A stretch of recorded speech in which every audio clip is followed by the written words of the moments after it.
Hello and very good evening सभी प्यारे बच्चों का वार्म वेलकम करता हूँ वोकैब सफारी सीरीज़ के पार्ट नंबर 9 में। देखिए एक सिंपल सा क्वेश्चन आपसे। देखने को इंग्लिश में क्या बोलते हैं? देखने को इंग्लिश में क्या बोलते हैं? देखिए देखने को बोलते हैं सी, लेकिन एक और वर्ड भी है देखने के लिए जो कि है वॉच। एक और वर्ड बताता हूँ आपको देखने के लिए, लुक। एक और वर्ड भी है देखने के लिए, पीप। देखना ही है चारों का मीनिंग, लेकिन चारों का कॉन्टेक्स्ट अलग है। सी का मतलब होता है किसी चीज़ को बिना परवाह के देखना, बिना अटेंशन के देखना। लुक का मतलब होता है किसी चीज़ को अटेंशन के साथ देखना। वॉच का मतलब होता है किसी एक्टिविटी को देखना, किसी हिलती हुई चीज़ को देखना। पीप का मतलब होता है झुक करके झांक करके देखना, किसी चीज़ के अंदर सीक्रेटली देखना। तो हर वर्ड का एक कॉन्टेक्स्ट है। और इसी तरीके से इंग्लिश में जो सबसे इंपॉर्टेंट 3500 वर्ड्स हैं एग्जाम्स के लिए, इन सभी वर्ड्स को कॉन्टेक्स्ट के साथ मैं सिखाता हूं आपको इस क्लास में। क्लास का मैक्सिमम बेनिफिट लेने के लिए पिछले सभी पार्ट्स को रिवाइज कर लेना। 9 पार्ट्स ऑलरेडी, 8 पार्ट्स हो चुके हैं, आज पार्ट नंबर 9 है।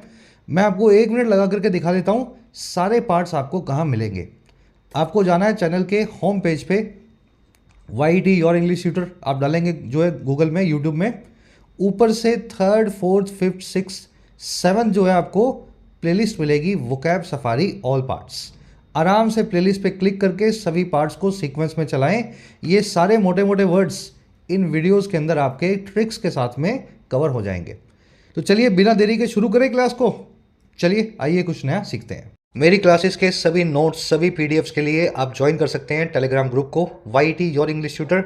आपको सर्च करना है टेलीग्राम में @योर इंग्लिश ट्यूटर, आपको ग्रुप मिल जाएगा। सही वाला ज्वाइन करना, 27-28 हज़ार जिसमें लोग हैं। और इन क्लासेस के साथ साथ अपने एग्जाम्स की स्ट्रक्चर्ड वे में तैयारी करने के लिए आप डाउनलोड करें YT ऐप को। आपकी अपनी ऐप है, कमेंट सेक्शन में इसका लिंक दिया गया है। ऐप पे आप मेरी गाइडेंस के अंदर अपने एग्जाम्स को प्रिपेयर कर सकते हैं। ऐप पे मिलेगा आपको राइटिंग स्किल्स का कोर्स, जिसमें 50 से 60 घंटों में आपको इंग्लिश में लिखना सिखाया जाता है। फिर चाहे कोई भी एग्जाम हो, आंसर राइटिंग से लेकर के एसे, प्रेसी और डिस्क्रिप्टिव ऐसे तक, बिल्कुल बेसिक से कोर्स है, आप इसका फ़ायदा ले सकते हैं। अभी रिपब्लिक डे पे इंडिया कोड लगा करके 499 में कोर्स आपको मिलेगा, लेकिन 12 महीने की जगह 15 महीने की वैलिडिटी आपको इसमें मिल रही है। तो एक्सटेंडेड वैलिडिटी का फ़ायदा उठाएं। साथ ही आपको मिलेगा ऐप पे रिपब्लिक कूपन लगा करके यूपीएससी का कोर्स। इस कूपन को इसलिए लगाना है ताकि आपका प्राइस मिनिमम रहे। यूपीएससी कोर्स में क्या होता है जी, माइग्रेशन करवा देते हैं आपको हिंदी मीडियम से इंग्लिश मीडियम में। यूपीएससी के, सिविल सर्विसेज के, स्टेट के सारे एस्पेक्ट्स इसमें कवर्ड हैं, CSET से लेकर के descriptive RC, answer writing, grammar, vocab, everything. Banking और SSC के कोर्स भी मिलेंगे आपको, जिसमें बैंकिंग SSC का पूरा सिलेबस आपको कवर करवाया जाता है। क्वेश्चंस की प्रैक्टिस मिलती है आपको भरपूर। ऐप का लिंक कमेंट सेक्शन में गिवन है। कोई भी क्वेरी हो, ये नंबर है व्हाट्सएप, टीम से आप जुड़ सकते हैं इस नंबर पे वाया व्हाट्सएप। चलिए 2 पिक्चर्स हैं आपके सामने। इन दोनों पिक्चर्स को एक बार देखो, समझो क्या हो रहा है, और इन दोनों पिक्चर्स को आप किस वर्ड से एसोसिएट कर पाएंगे, जोड़ पाएंगे, खुद से एक बार ट्राई दो।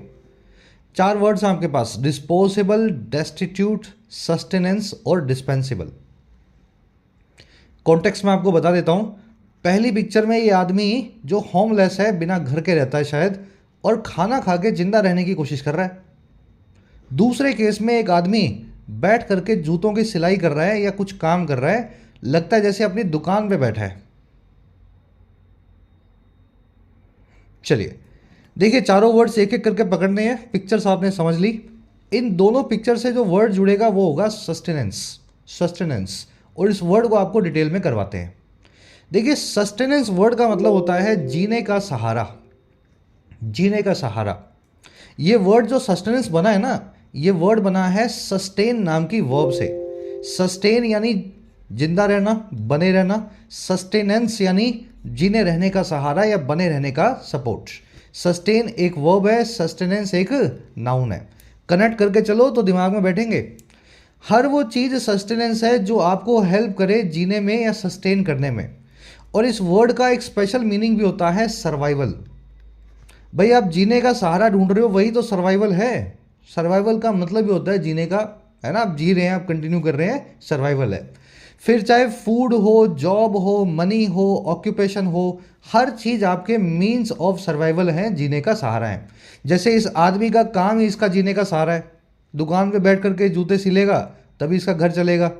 और ये आदमी जो खाना खा रहा है, अगर ये खाना भी ना खाए तो, समझ पा रहे हैं ना, फूड, मनी, जॉब, एयर सभी हमारे सस्टेनेंस है। सस्टेनेंस के वैसे तो कोई ज़्यादा अच्छे सिनोनिम्स है नहीं, एक वर्ड बहुत अच्छा है जो याद रखने वाला है, सबसिस्टेंस। सबसिस्टेंस, ठीक है। ये वर्ड एग्जिस्टेंस से बहुत मिलता है। एग्जिस्टेंस यानी किसी चीज़ का जिंदा रहना, सबसिस्टेंस भी वही है। अगर इन दोनों वर्ड्स को एक साथ याद कर सको तो बहुत अच्छा है, सबसिस्टेंस और एग्जिस्टेंस। लाइवलीहुड भी इसका सिनोनिम है, लेकिन लाइवलीहुड का वर्ड का जो है सिंपल मीनिंग होता है रोजगार। रोजगार, क्योंकि सस्टेनेंस आपका रोजगार भी हो सकता है, इसलिए लाइवलीहुड भी इसका एक सिनोनिम बन जाएगा। चलिए अब इस वर्ड को यूज करके दिखाता हूं आपको। दो मीनिंग्स है इसके, दोनों तरीके से यूज करेंगे। Elections are necessary for the sustenance of democracy. Elections जरूरी हैं सस्टेनेंस के लिए, जीने के सहारे के लिए, या फिर सर्वाइवल के लिए हमारी डेमोक्रेसी के। तो ये पहला वाला मीनिंग आ गया। अब दूसरा देखो, agriculture is the primary source of sustenance in rural India. जो खेती है वो प्राइमरी सोर्स है, सबसे बड़ा स्रोत है जीने के सहारे का, सस्टेनेंस का या गुजारे का भारत के गांवों में। इसको गुजारा भी बोल सकते हैं आप, अगर दोनों मीनिंग समझना चाहें हिंदी में तो गुजारा बोल सकते हैं। चलिए, तो ऐसे ही वर्ड आपके दिमाग में मेरे ख्याल बैठा होगा ज़रूर से। अगर आपके पास रिसोर्सेज हो और अगर आप अफोर्ड कर पाएँ तो इन सारे जो है स्लाइड्स को आप प्रिंट निकलवा करके अपने पास रखें नोट्स में। कोई भी एग्ज़ाम हो, एग्ज़ाम से पहले आपके पास 200-250 स्लाइड्स हो जाएंगी, उठाई और फटाफट सारी स्लाइड से गो थ्रू हो गए एक बार में, है ना। चलिए, अब अपने पास 4 वर्ड थे यहाँ पे, है ना। एक वर्ड तो आपने देख लिया सस्टेनेंस, बाकी के 3 भी देख लो, डेस्टिट्यूट, डिस्पोजेबल और डिस्पेंसिबल क्या होते हैं। देखिए पहले देखते हैं डेस्टिट्यूट को। डेस्टिट्यूट को 2 पिक्चर्स ही आपके सामने अगेन, दोनों ही पिक्चर में काफ़ी गरीब आदमी आपको दिखाई दे रहे हैं। इस केस में देखो तो आप वही आदमी है जो खाना खा रहा है भुखमरी से, है ना, भुखमरी से परेशान है। और दूसरे केस में ये आदमी शायद सड़क पे कुछ मांग रहा है, इसके पास रहने की या खाने की जगह नहीं है। तो अत्यंत गरीब को, अत्यंत निर्धन को बोला जाता है अंग्रेजी में डेस्टिट्यूट। डेस्टिट्यूट और पुअर एक ही बात है, लेकिन पुअर की एक्सट्रीम फॉर्म होती है डेस्टिट्यूट, जहाँ पे बेसिक नेसेसिटीज़ भी आपके पास ना हो। अब देखो, डेस्टिट्यूट वर्ड आपने याद कर लिया तो उससे काम नहीं चलेगा। आपने याद कर लिया डेस्टिट्यूट यानी गरीब। डेस्टिट्यूट एक एडजेक्टिव है, इससे नाउन बनता है डेस्टिट्यूशन, जैसे गरीब से बनता है गरीबी। समझ पा रहे हो, सही जगह पे सही वर्ड का इस्तेमाल करना है। गरीबी हो, अत्यंत गरीबी, तो डेस्टिट्यूशन, और गरीब आदमी हो तो डेस्टिट्यूट मैन, डेस्टिट्यूट वुमन, जो भी आप लगाना चाहें एडजेक्टिव फॉर्म में यूज़ करें। चलिए, कुछ सिनोनिम अपने पास बहुत अच्छे अच्छे गरीब के लिए।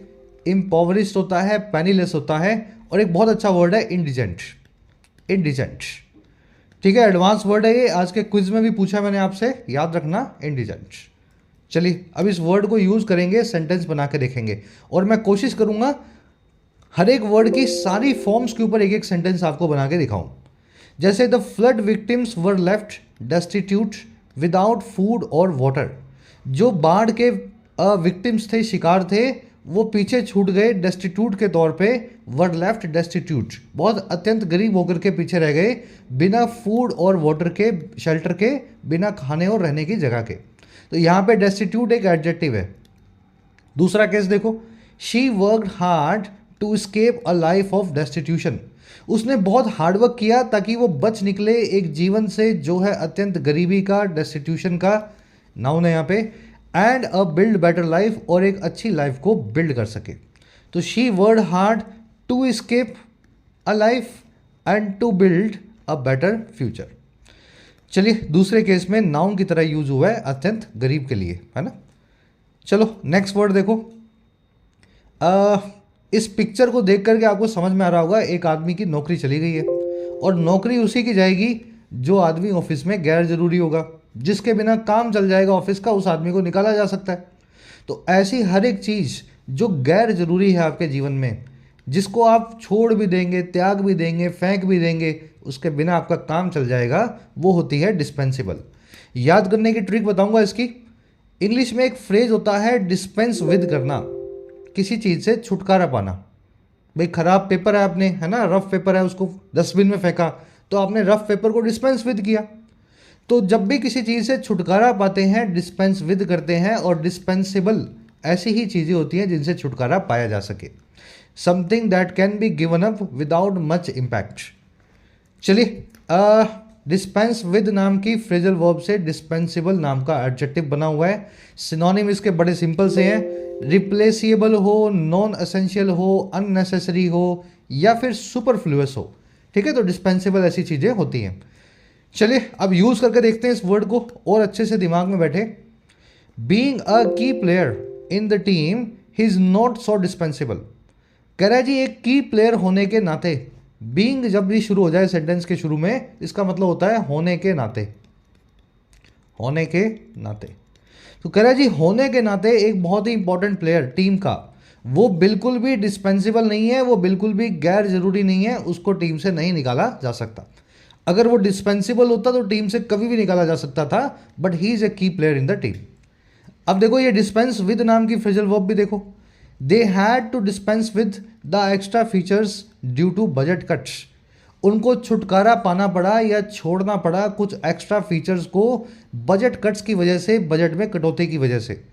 तो मान लीजिए आप पहले कोई चीज़ लेने गए थे, आप कोई ऐसा फ़ोन लेने गए थे, है ना, जिसमें 2 सिम लगती हों, 5G चलता हो, बड़ी अच्छी बैटरी लाइफ हो उसकी, बड़ी सी स्क्रीन हो, लेकिन बाद में आपका बजट कम हो गया तो आपको क्या है, बड़ी स्क्रीन को जाने देना पड़ा, मैं छोटी स्क्रीन से काम चला लूँगा। So you had to dispense with the extra features in your phone. चलिए नेक्स्ट वर्ड पे आ जाओ।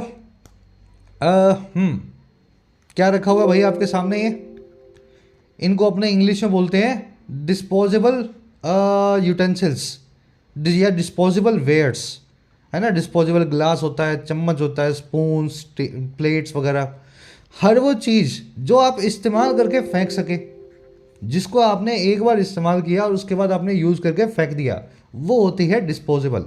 डिस्पोजेबल चीज़ें आपकी ज़िंदगी में टेम्परेरी होती हैं, परमानेंट नहीं होती हैं। अगर कोई फ्रेंड डिस्पोजेबल आपने बना रखा है तो आप उसका इस्तेमाल करने के लिए बैठे हैं, जैसे ही पूरा होगा आप उससे दोस्ती तोड़ देंगे। ये वर्ड काफ़ी हद तक डिस्पेंसिबल से मिलता जुलता है, लेकिन फिर भी डिस्पोजेबल थोड़ा सा अलग है। डिस्पेंसिबल की तो आपको ज़रूरत ही नहीं है, डिस्पोजेबल ऐसा है जो एक बार ज़रूरत है, काम करेगा करेगा एक बार, लेकिन फिर आप उसको फेंक देंगे।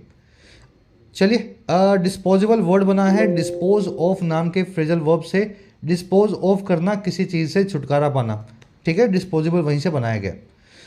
डिस्पोजेबल को थ्रो अवे भी बोलते हैं, क्योंकि आप उसको फेंकने वाले हैं तो थ्रो कर देंगे अवे जैसे ही उसका इस्तेमाल पूरा होगा। चलिए एक सेंटेंस बना के देखते हैं इस पर। Airlines were asked to supply disposable mask to the passengers. Airlines को कहा गया कि आप सप्लाई करें एक बार यूज़ किए जा सकने वाले या डिस्पोजेबल मास्क को अपने पैसेंजर्स को। एक दिन आप यूज़ करेंगे फिर उसको फेंक ही देना होगा, ऐसा होता है disposable mask. The company dispose of the outdated equipment. Company ने डिस्पोज ऑफ कर दिया, छुटकारा पा दिया या यूज़ करके फेंक दिया आउटडेटेड इक्विपमेंट को, पुराने ज़माने के उपकरणों को। चलिए ये 4 वर्ड्स आपके पूरे हो गए जो मैंने शुरू में पूछे थे। चलिए अब एक क्वेश्चन आपके लिए, जो आपने सीखा चारों वर्ड्स को अप्लाई करके देखो इस जो है क्वेश्चन पे। कोई जल्दबाजी नहीं है, वीडियो को पॉज करो, 5, 10, 15, 20 सेकंड लो और देखो चारों में से कहाँ कौन सा फिट होगा।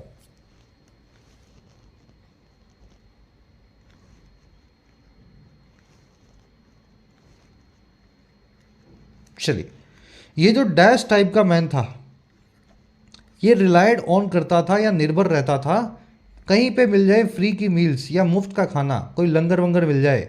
और किस लिए रहता था, अपने इस काम के लिए, इस चीज़ के लिए। देखिए मुफ्त का खाना खाने वाला आदमी कौन होगा, डिस्पोजेबल आदमी होगा, डेस्टिट्यूट होगा, सस्टेनेंस होगा या डिस्पेंसिबल होगा। जो आदमी मुफ्त का खाना खाने के लिए जाए, ढूंढे, ऐसा आदमी तो डेस्टिट्यूट ही हो सकता है। यहाँ पे मैं डाल देता हूँ ए, ठीक है, ये फर्स्ट में आ जाएगा डेस्टिट्यूट। और फ्री का खाना खा करके आप अक्सर अपना सर्वाइवल देखते हैं, अपने को जिंदा रखते हैं। इतने आप गरीब हैं तो कहीं फ्री का खाना ढूंढ रहे हैं आप, है ना, तो ज़रूरी सर्वाइव करने के लिए, जीने के लिए आपको खाना चाहिए। तो he relied on free meals for his sustenance या सर्वाइवल, यहाँ आ जाएगा बी, ठीक है। कह रहे जी ये सारा काम करता था using dash type of plates, इस तरह की प्लेट्स को यूज़ करके। तो फ्री का खाना खाने के लिए ये भाई साहब डिस्पोजेबल प्लेट्स रखते थे अपने पास, ठीक है। और लास्ट में क्या रह गया जी, कह रहे जी रियलाइज़ करते हुए करता था सारा काम कि समाज की नज़र में वो अक्सर ट्रीट किया जाता है जैसे कि वो डिस्पेंसेबल हो, गैर ज़रूरी हो। भाई ऐसे आदमी की किसी को क्या ज़रूरत है जो सड़क पे पड़ा है, मांग रहा है। हर आदमी को यूँ लगता है ना ये पढ़ा है या नहीं पढ़ा मुझे क्या मतलब। तो ऐसा आदमी डिस्पेंसेबल हो गया, गैर ज़रूरी हो गया, नॉन एसेंशियल हो गया। ठीक है, तो ये चारों आपके यहाँ पे इस तरह से फिट हुए। आ जाओ नेक्स्ट पे। एक पिक्चर है आपके सामने, टूटा हुआ कांच का ग्लास। चारों में से कौन सा वर्ड इस पिक्चर से आप अटैच कर सकते हो? ऑडेसिटी, फ्रेजाइल, स्टैम्पीड या हेजेमॉन?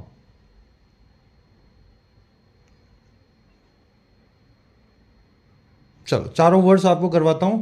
देखिए फ्रेजाइल यहाँ पे कनेक्ट होगा। फ्रेजाइल का मतलब होता है भंगुर, ऐसी चीज़ जो बहुत जल्दी टूट जाए। मिट्टी का घड़ा हो, कांच का बर्तन हो, नीचे गिरे और टूट जाए, ऐसी चीज़ों को बोलते हैं फ्रेजाइल। नाजुक बोल सकते हैं इसको आसान भाषा में। ईजिली ब्रोकन और डैमेज्ड भी बोला जा सकता है। फ्रेजाइल वर्ड जो है ना, ये एक एडजेक्टिव है भाई। Fragile pot, fragile glass, fragile कोई भी चीज़। और एडजेक्टिव से नाउन बनता है फ्रेजिलिटी। फ्रेजिलिटी का मतलब होता है नाजुकता, किसी भी चीज़ के आसानी से टूटने की क्वालिटी। ठीक है, भंगुरता बोलते हैं इसको हिंदी में। बहुत अच्छे अच्छे सिनोनिम है फ्रेजाइल के लिए अपने पास। ब्रेकेबल और डेलिकेट तो आप समझते ही हैं। ब्रेकेबल जो टूट जाए, डेलिकेट जो नाजुक हो। दो अच्छे सिनोनिम्स और हैं, ब्रिटल और फ्लिम्जी। ब्रिटल और फ्रेजाइल बिल्कुल एक जैसे हैं, ज़्यादा फर्क नहीं है इन दोनों में। कांच के गिलास ब्रिटल भी होते हैं, कांच के गिलास फ्रेजाइल भी होते हैं। फ्लिम्जी का थोड़ा सा डिफरेंट मीनिंग है। फ्लिम्जी यानी एक पतला सा महीन सी कोई चीज़ हो, जैसे फ्लिम्जी सा कागज़ हो, वो भी फ्रेजाइल ही होगा ना। बहुत पतला कागज़, आपने पेज पलटा इतने में फट गया वो। इस तरह की कई किताबें जो होती हैं उनमें कागज़ बहुत फ्लिम्जी होता है। फ्लिम्जी कोई कपड़ा भी हो सकता है, बस आपने थोड़ा सा खींचा और वो फट गया। तो महीन सी चीज़ों के लिए फ्लिम्जी यूज़ होता है और टूटने वाली चीज़ों के लिए फ्रेजाइल यूज़ या ब्रिटल यूज़ होता है। अब यूज़ भी करके दिखाएंगे आपको, एडजेक्टिव और नाउन दोनों फॉर्म्स में इस वर्ड को। Peace in the region is fragile. जो पीस है या अमन चैन है या शांति है इस पूरे क्षेत्र में, रीजन में, वो बड़ी नाजुक है, फ्रेजाइल है। और एंड नीड्स केयरफुल हैंडलिंग, और उसको केयरफुल हैंडलिंग की ज़रूरत है। The economies fragility was evident during the financial crisis. अर्थव्यवस्था की नाजुकता बहुत एविडेंट थी, जाहिर थी, सबके सामने थी फाइनेंशियल क्राइसिस के दौरान, आर्थिक मंदी के दौरान। तो यहाँ पे नाजुकता है नाउन फॉर्म में, यहाँ नाजुक है पीस एडजेक्टिव फॉर्म में, फ्रेजाइल और फ्रेजिलिटी। चलिए मेरे ख्याल से ये वर्ड आपके दिमाग में बैठ गया होगा। यूज़ किया करो उसको, घर वाले घर के अंदर भी यूज़ कर सकते हो ना, फ्रेजाइल कोई भी सामान आपके घर में जो रखा हुआ है। चलो बाकी के 3 वर्ड्स भी देखते हैं। पहला वर्ड था ऑडेसिटी। देखिए ऑडेसिटी होती है धृष्टता। अगर हिंदी आप नहीं समझते हैं तो ऐसी बोल्डनेस जो कभी कभी सामने वाले को रूड लगे, सामने वाले को लगे यार ये ऐसा बोल भी कैसे सकता है। जैसे ये बड़ा फेमस सा पिक्चर है तियानमेन स्क्वायर का चाइना में, जहाँ पे स्टूडेंट जो है चाइनीज़ सरकार के टैंक्स के सामने आके खड़ा हो गया। शायद 1989 की बात है ये। सरकार ने स्टूडेंट्स पे टैंक भी चला दिए। ये सारे के सारे स्टूडेंट्स जो हैं एजिटेट कर रहे थे गवर्नमेंट की नीतियों के सामने, है ना। तो ये टैंक के सामने स्टूडेंट आगे खड़ा हो गया था कि मेरे ऊपर टैंक चलाओ। तो ये ऑडेसिटी ही तो है, और क्या है। ऐसी बोल्डनेस और ऐसा कॉन्फिडेंस जो सामने वाले को कभी कभी चुभने लगे, रूड लगने लगे। चलिए ऑडेसिटी बना है ऑडेशियस से। अगर आप में ऑडेसिटी है तो आप अपने आप ही ऑडेशियस बन गए, साहसी और धृष्ट आदमी बन चुके हैं। इसको बोल्डनेस, नर्व, ब्रेवरी और डेयरिंग भी बोलते हैं। डेयरिंग तो बड़ा कॉमन सा वर्ड है, पता ही होगा आपको। ब्रेवरी भी बड़ा कॉमन वर्ड है। ये जो नर्व वर्ड है इसको ज़रूर देखना, इससे 2 अच्छे अच्छे वर्ड्स बनेंगे, अभी करवाऊंगा आपको आगे। आपके अंदर के नर्व आपका साहस है, ठीक है ना। चलो यूज़ करके देखते हैं पहले इस वर्ड को। देखिए he had the audacity to question his boss in a meeting. उसमें साहस था, धृष्टता थी या हिम्मत थी उसमें कि वो अपने बॉस को क्वेश्चन कर सके, सवाल उठा सके मीटिंग के अंदर। तो ऑडेसिटी यहाँ पे नाउन फॉर्म में आ गया। अब एडजेक्टिव फॉर्म में देखते हैं। She made an audacious decision to leave her job and go abroad for studies. उसने एक साहसी सा डिसीजन लिया, ऑडेसियस डिसीजन लिया कि वो अपनी नौकरी को छोड़ेगी और विदेश जाएगी आगे पढ़ाई के लिए। चलिए अब ये जो नर्व वर्ड बताया था मैंने आपको, इससे 2 वर्ड्स कनेक्ट होते हैं।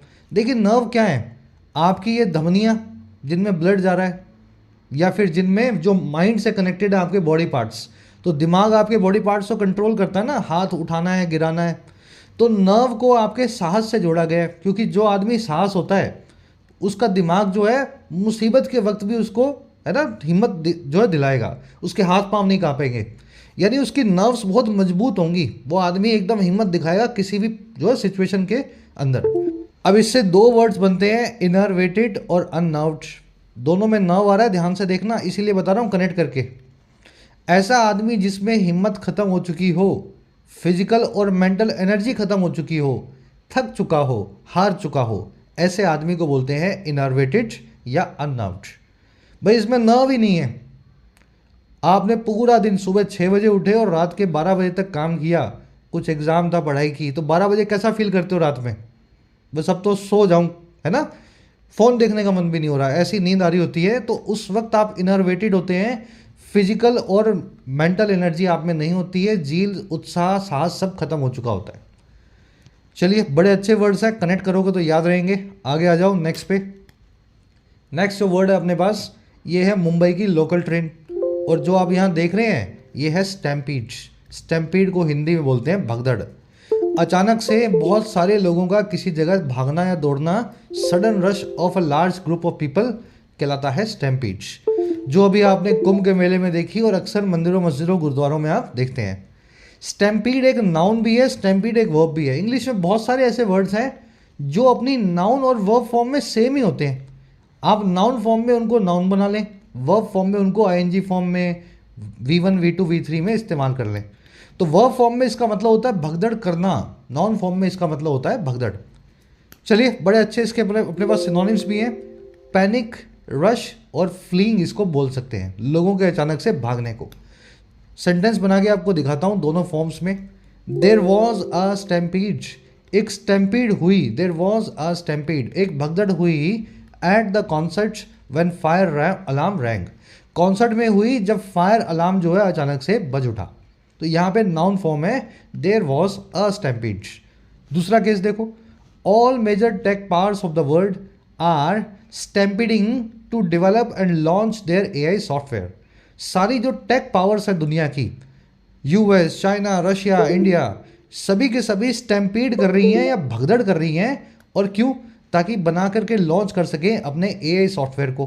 कोई डीप सीक बना रहा है कोई, है ना, तो इस तरीके से स्टैम्पीड कर रहे हैं। वर्ब की आईएनजी फॉर्म का इस्तेमाल किया है मैंने यहाँ पे प्रेजेंट कंटिन्यूअस टेंस में। ये वर्ड वर्ब भी बन सकता है, नाउन भी बन सकता है। चलो, लास्ट वर्ड है अपना, लास्ट बोले तो इस सेट का लास्ट वर्ड है। दो पिक्चर्स हैं आपके सामने। एक केस में आपको दिख रहा है एक आदमी जो पूरी जो है मीटिंग को शायद कमांड कर रहा है, इनका बॉस हो सकता है ये, है ना, किसी भी तरीके से जैसे खड़ा है देख करके पता लग रहा है इस टीम का लीडर है आदमी। और दूसरे केस में यूएस से दुनिया का दादा, पूरी दुनिया के ऊपर यूएस का झंडा पड़ा हुआ है। तो वैसे तो इनफॉर्मल तरीके से अमेरिका ही दादा है पूरी दुनिया का, है ना। तो दादा के लिए, लीडर के लिए, प्रभावशाली व्यक्ति के लिए एक वर्ड यूज़ किया जाता है इंग्लिश में, हेजेमॉन। और ध्यान रखना, इस वर्ड को यूज़ किया जाएगा इंटरनेशनल कॉन्टेक्स्ट में। आप कल्चरल हेजेमॉन है तो आप सांस्कृतिक तौर पे दादा हैं दुनिया के, जैसे कि यूके बोलता है हम दुनिया के दादा हैं, जैसे कि भारत में बोला जाता है हम विश्व गुरु हैं। तो हम कल्चरल हेजेमॉन बनने की कोशिश करते हैं। अगर आप मिलिट्री हेजेमॉन बनेंगे तो आप अमेरिका बन जाएंगे, फाइनेंशियल हेजेमॉन बनेंगे तो आप चाइना बनने की कोशिश करेंगे। चाइना दुनिया का फाइनेंशियली सबसे पावरफुल इकोनॉमी ऑलमोस्ट बन ही चुका है।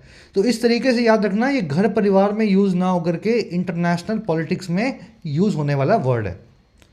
चलो, हेजेमॉन से बनता है हेजेमनी। दादा जो है, लीडर जो है वो है हेजेमॉन, दादागिरी जो है उसकी जो लीडरशिप है वो है हेजेमनी। दोनों नाउन्स हैं। तीन इसके सिनोनिम्स हैं अपने पास, डोमिनेटिंग, लीडर और कमांडर। जो हेजेमॉन होगा वो डोमिनेट भी करेगा, लीडर भी होगा, कमांड भी करेगा।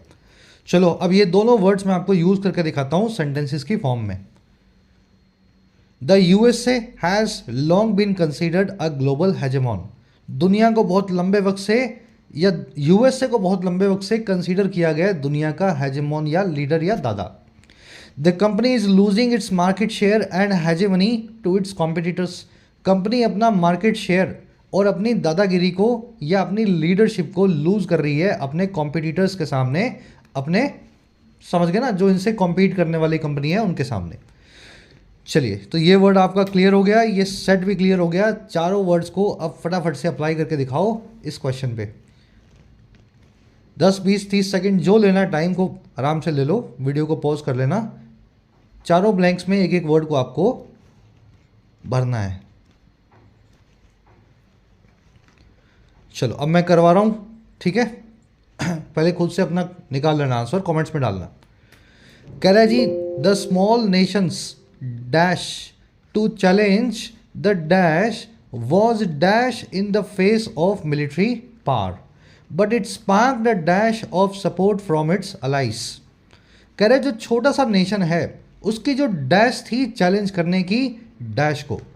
देखिए छोटा नेशन जो है वो चैलेंज करने की क्या करेगा, शायद कोई बहुत बड़ा नेशन है उसके सामने ये छोटा है तो उसको चैलेंज करने की जरूरत करेगा, ये समझ पा रहे हो, साहस दिखाएगा। तो ए के अंदर आप ऑडेसिटी को क्यों नहीं डाल सकते, उसकी जो ऑडेसिटी है चैलेंज करने की।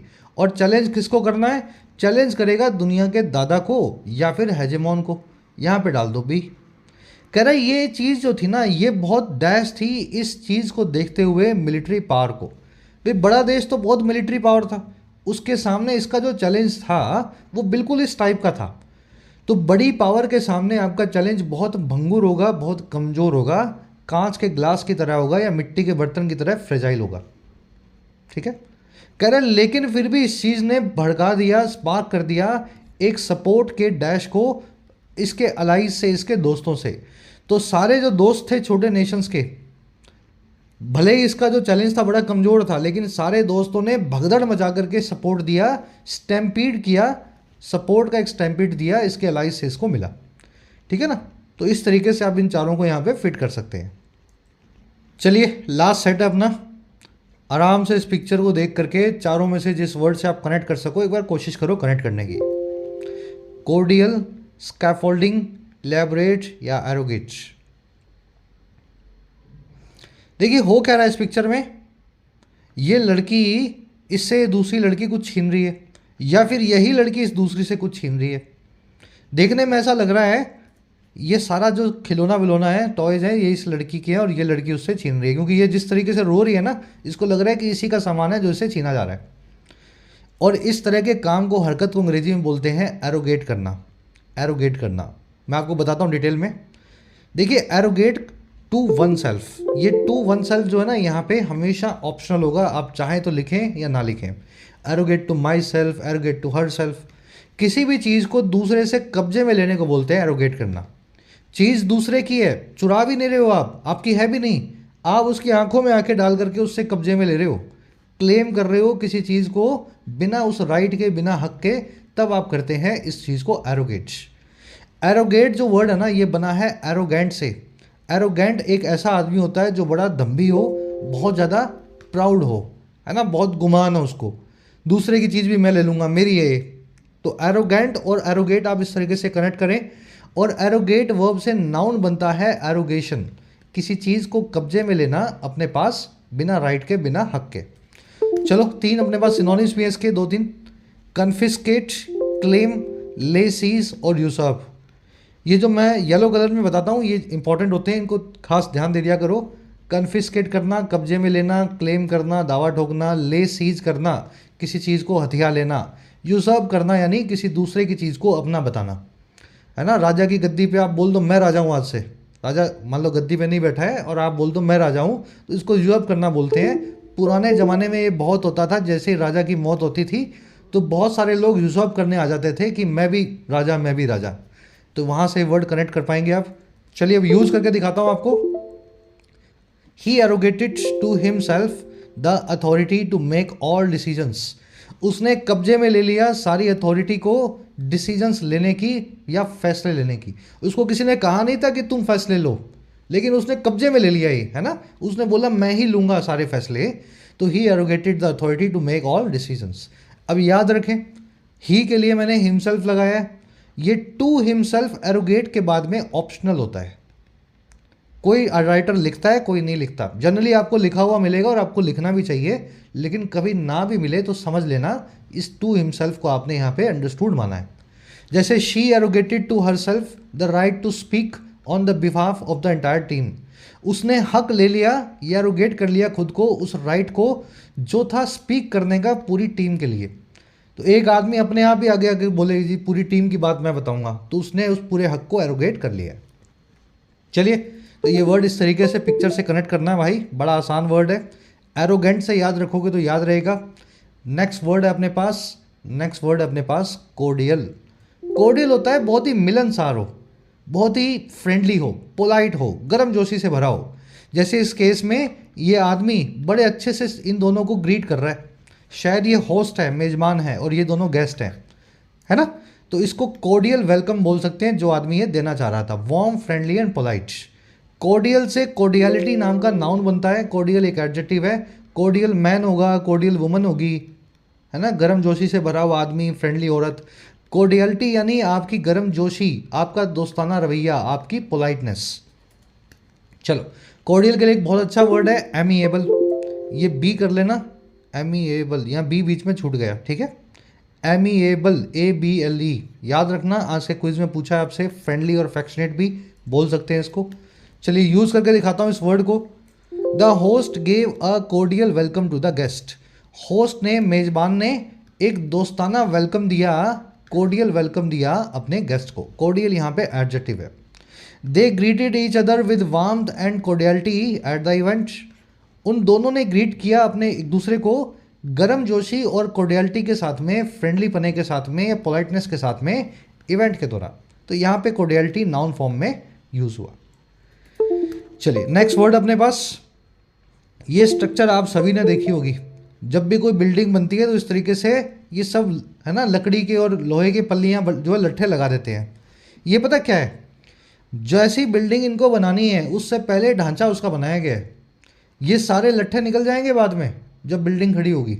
ये सिर्फ इसलिए है, या तो आप चढ़ सकें, उतर सकें, है ना, ऊपर नीचे जा सकें, और दूसरा बिल्डिंग की स्ट्रक्चर कैसी बनेगी उसको सपोर्ट करने के लिए ये सारा जो है तामझाम किया जाता है।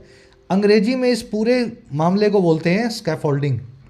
थोड़ा मुश्किल लगेगा बोलने में, लेकिन बोल के देखो, स्कैफोल्डिंग, ठीक है। अ टेम्परेरी स्ट्रक्चर जो कि सपोर्ट की तरह इस्तेमाल हो। अब जरूरी नहीं है स्कैफोल्डिंग यहीं पे यूज़ हो, आपकी लाइफ में भी स्कैफोल्डिंग हो सकती है। जैसे आपके पेरेंट्स का सपोर्ट आपके लिए स्कैफोल्डिंग हो, ताकि आप अपने करियर की बिल्डिंग को खड़ा कर सकें। टीचर्स की तरफ से टीचिंग आपके लिए स्कैफोल्डिंग हो सकती है, ताकि आप अपने एग्जाम को खड़ा कर सकें, है ना, अपनी। तो इस तरीके से इस वर्ड को जहाँ यूज़ करना चाहें यूज़ कर सकते हैं। स्कैफोल्ड एक वर्ब भी है किसी चीज़ को सपोर्ट देने के लिए। चलिए, सिनोनिम्स तो इसके बड़े कॉमन से हैं। फ्रेमवर्क, सपोर्ट या स्ट्रक्चर को, ढांचे को बोलते हैं स्कैफोल्डिंग। यूज़ करके दिखाता हूँ आपको। चलिए, education serves as a scaffolding for a person's personal and professional life. Education serve करती है, शिक्षा काम करती है एक ढांचे का या ढांचा देने वाली स्ट्रक्चर का किसी भी इंसान के पर्सनल और प्रोफेशनल लाइफ में। अब देखो, मैं इसको वर्ब फॉर्म में यूज़ कर रहा हूँ, ढांचा बना के किसी को सहारा देना। They scaffolded the bridge to make it safer for maintenance. उन्होंने स्कैफोल्ड किया, ढांचा बना के सहारा दिया ब्रिज को, ताकि वो इसको सेफर बना सकें या सुरक्षित बना सकें मेंटेनेंस के वक्त, ठीक है। तो यहाँ पे वर्ब फॉर्म की तरह यूज़ किया। चलिए, मेरे ख्याल से सारे वर्ड्स हो गए। अच्छा, लास्ट वर्ड हो रहा है अपने पास। इस डायग्राम में आपको कुछ देखने में समझ पड़ रहा है, कुछ क्या हो रहा होगा यहाँ पे? चाहे आप कितने भी अच्छे इंजीनियर हों, कितने भी, है ना, पढ़े लिखे आदमी हों, देख करके आपका दिमाग चकराएगा ऐसी चीज़ को। इंजीनियर्स का भी चकरा जाता होगा। ऐसी चीज़ें जो बहुत कॉम्प्लिकेटेड हों, बहुत डिटेल्ड हों, सर चकरा देने वाली हों, उनको अंग्रेजी में बोलते हैं इलैबोरेट।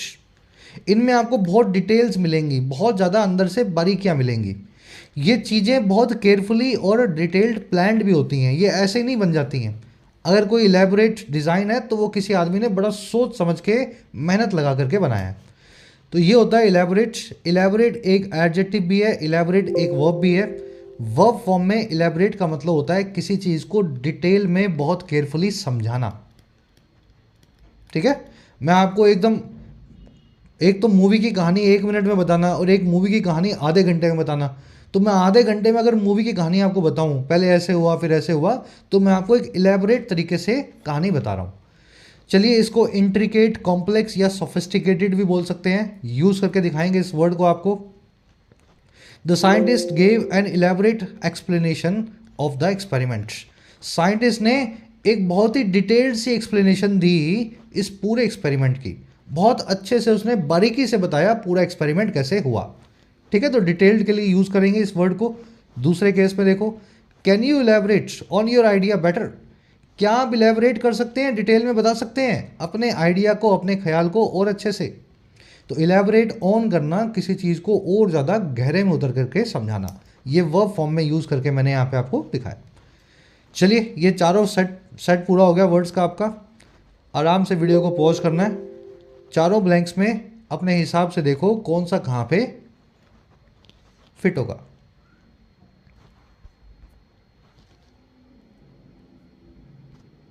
चलो करवा दो अब।